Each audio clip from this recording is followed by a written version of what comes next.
سیدھا جو مدینہ جاتا ہے اس راستے کو چھوڑ کر کہ ایک الگ خفیہ راستے سے جا رہے تھے، اس راستے پر بھی پیچھا کرتے ہوئے ایک شخص آ ہی گیا، سراقہ۔ اور جب وہ قریب آنے لگا تو حضرت ابو بکر نے عرض کیا، یا رسول اللہ صلی اللہ علیہ وسلم، یہ بری نیت سے ہمارے پیچھے آ رہا ہے، یہ شاید ہمیں تیروں سے حملہ کرے گا اور زخمی کر کے گرفتار کر کے لے جانا چاہتا ہے، چونکہ مکہ میں انعام کا جو یہ 100 اونٹ کے انعام کا اعلان جو ہوا ہے، حضور اکرم صلی اللہ علیہ وسلم نے اس کی طرف دیکھا اور زمین کو حکم دیا کہ اے زمین سراقہ کو پکڑ لے۔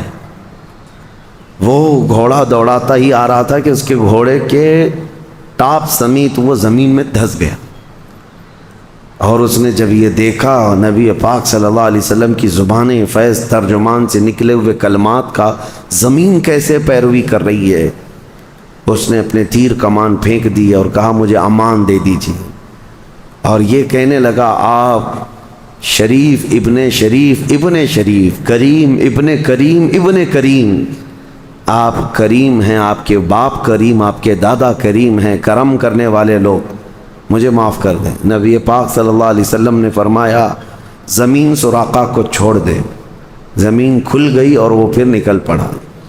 اس طرح کا واقعہ بعض روایت میں ہے کہ 3 مرتبہ ہوا اس کے ساتھ، 3 مرتبہ حضور نے فرمایا زمین پکڑ لے، 3 بار حضور نے فرمایا زمین چھوڑ دے۔ ہر بار میرے آقا صلی اللہ علیہ وسلم کی رحمت کاملہ ہے۔ بندہ گناہ کرتا ہے توبہ کرتا ہے، گناہ کرتا ہے توبہ کرتا ہے، گناہ کرتا ہے توبہ کرتا ہے۔ اسی کو امام اہل سنت فاضل بریلوی رحمۃ اللہ علیہ نے فرمایا ہے، ڈر تھا کہ عصیاں کی سزا اب ہوگی یا روز جزا۔ ہم کو یہ ڈر تھا کہ ہمارے گناہوں کی سزا یہاں ہونے والی ہے کہ قیامت کے دن ہونے والی ہے۔ ڈر تھا کہ عصیاں کی سزا اب ہوگی یا روز جزا، دی ان کی رحمت نے صدا، یہ بھی نہیں وہ بھی نہیں، معاف کیا جائے گا۔ سراقہ کو معاف کیا۔ حضور نے پوچھا ہے سراقہ تو کیوں پیچھے پڑا ہے؟ 100 اونٹوں کے لیے، 100 اونٹوں کے لیے؟ حضور پاک صلی اللہ علیہ وسلم فرماتے وہ دن کیسا ہوگا جب ایران کے بادشاہ کسرا کے ہاتھوں میں پہنے ہوئے کنگن وہ تیرے ہاتھ میں آ جائیں۔ بادشاہ کے ہاتھ میں جو کنگن ہوا کرتے تھے وہ سونے کے کنگن ہوتے، اور پوری دنیا میں وہ کنگن کسی کے پاس نہیں ہوتے، صرف سپر پاور کسرا کے پاس ہوا کرتے تھے۔ اور نبی پاک صلی اللہ علیہ وسلم فرما رہے ہیں وہ دن کیسا ہوگا، میں تیرے ہاتھوں میں دیکھ رہا ہوں کہ وہ کسرا بادشاہ کے کنگن تیرے ہاتھوں میں آنے والے ہیں۔ سراقہ کہاں، ایک بدوی شخص، یعنی دیہات کے رہنے والے یا مکہ کے قریب رہنے والے، وہ ایمان لایا ہوا ابھی نہیں ہے، اور حضور بشارت دے رہے ہیں اتنے دنوں بعد کی، جبکہ ابھی پاور میں وہ کسرا ہے، ایران کی حکومت کا غلبہ ہے۔ اس نے دیکھا جب نبی کی بات زمین مانتی ہے تو شاید یہ بات بھی کمپلیٹ ہو کر رہے گی، کہا کہ مجھے یہ لکھ کر کے دے دیں۔ حضور پاک صلی اللہ تعالیٰ علیہ وسلم کے پاس سے امان نامہ سراقہ نے لکھوا لیا اور واپس چلا گیا، ابھی ایمان لائے ہوئے نہیں تھے جیسے روایت میں ہے۔ پھر راستے میں مکہ میں جو بھی ملتا محمد کو دیکھا تو سراقہ کہتا میں ہر جگہ دیکھ لیا، نہیں ہے کہیں نہیں۔ واپس مکہ میں آ کر ویسے ہی رہنے لگے۔ وہ جنگ طائف یا فتح مکہ کے دن وہ ایمان قبول کیے، اس سے پہلے بھی وہ حضور پاک صلی اللہ تعالیٰ علیہ وسلم کے سپورٹ میں رہے مکہ میں جب تک تھے، اور جب حضور مکہ میں داخل ہوئے تھے 6 ہجری کے بعد، اپنے پورے خاندان سمیت حضور کے ہاتھ پر اسلام قبول کیا تھا۔ یہ حضرت سراقہ۔ اب یہ بات ہو گئی، اس کے بعد دوسرا دن تھا ہجرت کا۔ روایات میں ہے کہ حضور صلی اللہ تعالیٰ علیہ وسلم کا یہ سفر جو ہے یہ 9 دن کے آس پاس کا تھا۔ دوسرا دن تھا مقام قدید، ایک جگہ آتی ہے جہاں پر ام معبد نام کی ایک مشہور و معروف خاتون، جس کا اصل نام عاتقہ، یہ خاتون عرب میں مشہور تھی کہ جو بھی سفر پر جانے آنے والے لوگ ہوتے ہیں ان کی خوب مہمان نوازی کرتی۔ اس کا گھر بیچ راستے میں تھا، جو بھی گزرتا ہے مسافر وہاں سے اس کو کچھ نہ کچھ کھلاتی پلاتی، وہ مہمان نواز خاتون تھی۔ لیکن اتفاق ایسا کہ جب رسول پاک صلی اللہ علیہ وسلم کا گزر وہاں سے ہو رہا تھا، آپ نے قیام فرمایا، رک گئے۔ اس دن اس خاتون کے گھر میں کوئی چیز نہیں ہے جو ان کو پیش کر سکے، وہ خاتون گھر کے آنگن میں بیٹھی ہوئی کہنے لگی آج میرے ساتھ نہ جانے کیسا ہوا، اتنے حسین چہرے والے لوگ آئے اور میرے پاس کھلانے اور پلانے کی کوئی چیز نہیں رہ گئی۔ حضور پاک صلی اللہ تعالیٰ علیہ وسلم نے فرمایا ایک سوکھی بکری، کمزور بکری اس کے گھر کے باہر بندھی ہوئی تھی۔ حضور نے فرمایا اگر تم کہو تو اس بکری کا دودھ دوہ لوں۔ اس خاتون نے کہا اگر یہ دودھ دینے کے لائق ہوتی تو یہاں میرے گھر پہ بندھی نہیں رہتی، میرے شوہر اس کو بھی دوسری بکریوں کے ساتھ چرنے کے لیے لے جا چکے ہوتے۔ میرے شوہر ساری بکریوں کو لے گئے ہیں لیکن یہ ایک رہ گئی، اس کے دودھ، اس کے تھنوں میں بھی دودھ نہیں۔ نبی پاک صلی اللہ علیہ وسلم نے فرمایا اگر تم اجازت دو تو میں دوہ لوں۔ اس خاتون نے کہا تم اگر اپنے ہاتھوں سے دوہنا چاہتے ہو تو لے لو، قطرہ بھی نکل جائے تو یہ تمہارا نصیبہ ہے۔ حضور پاک صلی اللہ تعالیٰ علیہ وسلم اس بکری کے پشت پر ہاتھ رکھتے ہیں اور بسم اللہ پڑھ کر کے اس کے تھن کو جیسی ہی آپ نے ہاتھ لگایا دودھ کا تھن بھر گیا۔ نبی پاک صلی اللہ علیہ وسلم نے اتنا دودھ دوہا کہ اس معبد کے گھر میں جتنے برتن تھے سب کے سب دودھ سے بھر گئے، جو کچھ بھی اس کے گھر میں رکھا ہوا تھا ایک ہی بکری کے دودھ سے بھر گیا سب۔ صدیق اکبر اور رسول پاک صلی اللہ تعالیٰ علیہ وسلم خوب شکم سیر ہو کر دودھ بھی پیے۔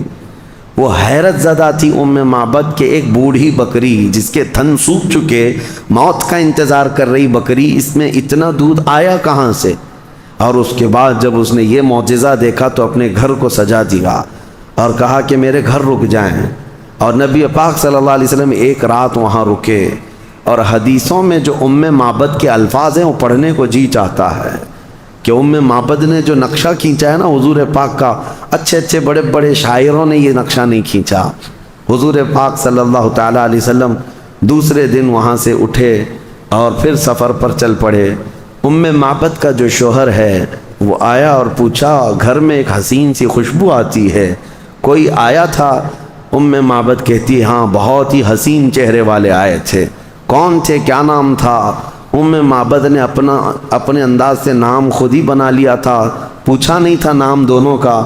کہنے لگی ایک مبارک آیا تھا، مبارک آیا تھا، اس نے خود جو ہے حضور کا نام مبارک رکھ لیا۔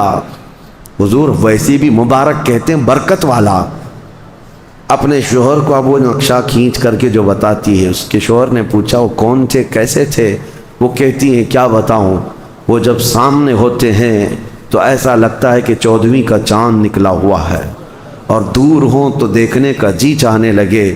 اور پھر ایک ایک عضو کو نقشہ کھینچتے ہوئے کہا بھویں ملی ہوئی کشادہ پیشانی، جب وہ چلتے تھے تو ایسا لگتا کہ ساری دنیا ان کے پیچھے ہے، ایک عظمت اور ایک وقار ہے، اور جب خاموش ہو جائیں تو سب پر ہیبت طاری ہو جائے، اور بولنے لگیں تو موتیاں جھڑنے لگیں، دل سننے کو چاہے۔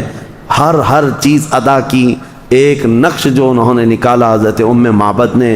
اس کے شوہر نے کہا کاش میں گھر میں ہوتا اور ان سے ملاقات کرتا۔ زندگی میں معبد یہی دعا کرتی رہی کہ وہ مبارک سے پھر میری ایک بار ملاقات ہو جائے۔ اتفاق یہ بتایا جاتا ہے ایک بار وہ بکریاں ہانکتی ہانکتی مدینے تک پہنچ گئی تھی، اور مدینے کے قریب ان کی بکریاں گم ہو گئیں، مطلب گم ہو گئی، سب بکھر گئی۔ وہ ڈری ہوئی تھی کہ شہر میں بکریاں جب چلی جاتی ہیں تو ملتی نہیں ہیں، تو وہ پریشان، شہر کے قریب وہ بکریوں کو شہر میں نہیں لاتے بکریوں والے لوگ، اب شہر میں ادھر ادھر بکریاں بھاگنے لگی تو وہ خوف زدہ ہو گئی۔ شام کا وقت تھا، اسی وقت راستے میں حضرت ابوبکر صدیق جا رہے تھے۔ معبد نے دیکھا اور پہچان لیا، کہا تم ہی وہ ہو جو سفر میں مبارک کے ساتھ آئے تھے؟ حضرت ابوبکر نے کہا کون مبارک؟ کہا تمہارا جو ساتھی جو سفر میں تھا۔ حضرت ابوبکر صدیق نے کہا ہاں وہ محمد رسول اللہ صلی اللہ علیہ وسلم۔ معبد ایمان لے آئیں، ان کے شوہر بھی ایمان لائے، ایک حسین یادگار تھی یہ۔ اس کے بعد نبی پاک صلی اللہ علیہ وسلم کا جو سفر ہوا، صرف سراقہ ایک ہی پکڑنے نہیں آیا، آگے جانے کے بعد ایک برید اسلمی نام سے ایک شخص 70 سواروں کے ساتھ پہنچ گیا حضور کو گرفتار کرنے کے لیے۔ حضور کو گرفتار کرنے کے لیے 70 سواروں کے ساتھ آ گیا، اور جب وہ قریب آیا تو نبی پاک صلی اللہ علیہ وسلم نے کوئی بات نہیں کی۔ جب وہ قریب آیا تو آپ نے صرف نظریں ڈالی. اس نے پوچھا حضور سے آپ کون ہیں؟ حضور نے صرف اتنا کہا انا محمد رسول اللہ صلی اللہ علیہ وسلم، میں محمد اللہ کا رسول ہوں. ایک جملے کی ہیبت ایسی طاری ہوئی کہ بریدہ اسلمی 70 لوگوں کے ساتھ اسلام قبول کر لیا. کوئی اور بات نہیں، حضور نے صرف ایک جملہ فرمایا تھا. نبی پاک صلی اللہ تعالیٰ علیہ وسلم بعض اوقات بڑی محنت سے دین کی تبلیغ فرماتے رہے، کچھ لوگ قبول نہیں کیے، اور بعض وہ لوگ ہیں جن کو صرف ایک جملہ کہا اور وہ اسلام میں آ گئے. یہ اپنے اپنے نصیبے کی بات ہے، اپنے اپنے ظرف کی بات ہے. جس کی زمین جیسی تھی ویسے ان میں سے فصلیں نکل گئیں. اب بریدہ اسلمی مدینہ آنے سے پہلے ہی عرض یہ کرتے ہیں کہ یا رسول اللہ صلی اللہ علیہ وسلم آپ جا رہے ہیں. اب اس سفر میں اکثر لوگوں کے دماغ میں یہ رہتا ہے کہ صرف حضرت ابو بکر اور حضور تھے. نہیں، پہلے سے 4 لوگ چل رہے تھے. حضور صلی اللہ علیہ وسلم، حضرت ابو بکر صدیق، حضرت ابو بکر کے غلام عامر بن فہیرہ اور عبداللہ بن اریقط، جو راستہ بتانے کے لیے اجرت پر لیا ہوا تھا، گائیڈ جس کو کہہ سکتے ہیں. یہ لوگ ساتھ میں تھے.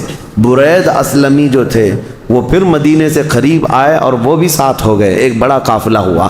اب نبی پاک صلی اللہ تعالیٰ علیہ وسلم کا سفر ختم ہونے کو تھا، مدینہ انٹری ہو رہی تھی. لیکن اس سے پہلے مسجد قباء جہاں آج ہے، یہ ایک مدینے کے باہر کی جگہ ہے، تقریباً مدینے سے 5 کلومیٹر باہر. وہاں تک نبی پاک صلی اللہ تعالیٰ علیہ وسلم پہنچ رہے تھے. اس وقت کی ایک عجیب کیفیت ہے کہ ایک غلام اور ایک آقا کی نسبت کیا ہوتی ہے. مدینے والے تو روزانہ انتظار کر رہے تھے. جیسی ان کو خبر ہوئی تھی کہ میرے آقا نکل چکے مکہ سے اور مدینے آ رہے ہیں، روز صبح جاتے ثنیۃ الوداع کی گھاٹیوں پر بیٹھ کر انتظار کرتے. ثنیۃ الوداع مدینے میں ایک اونچا ٹیلہ تھا.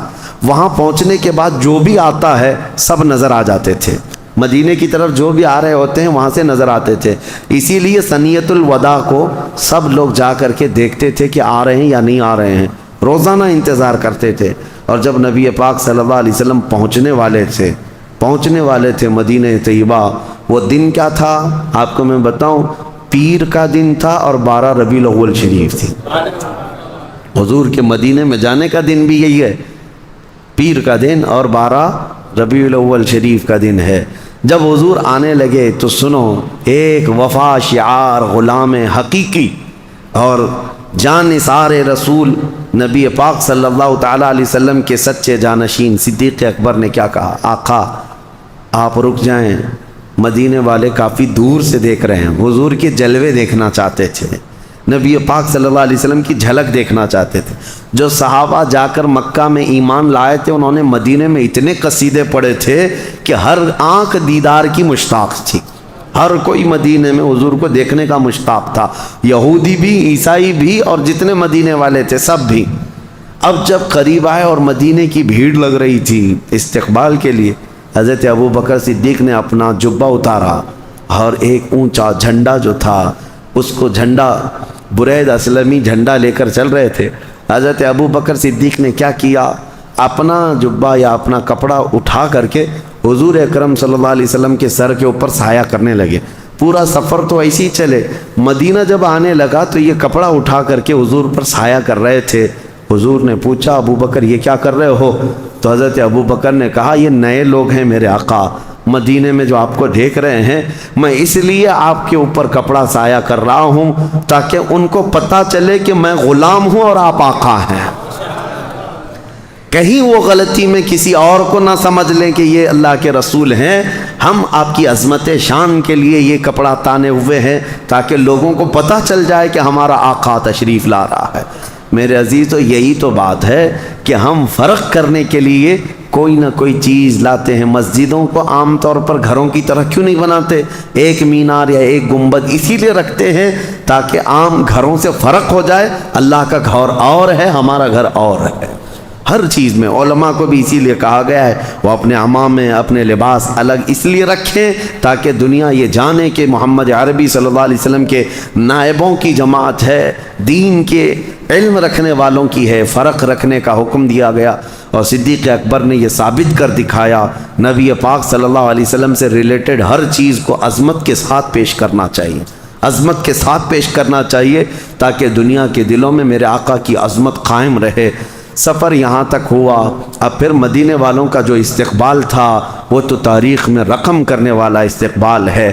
وہ ثنیۃ الوداع کی گھاٹیوں پر جیسی حضور پہنچ رہے تھے، مدینے میں آوازیں گونجنے لگ گئی۔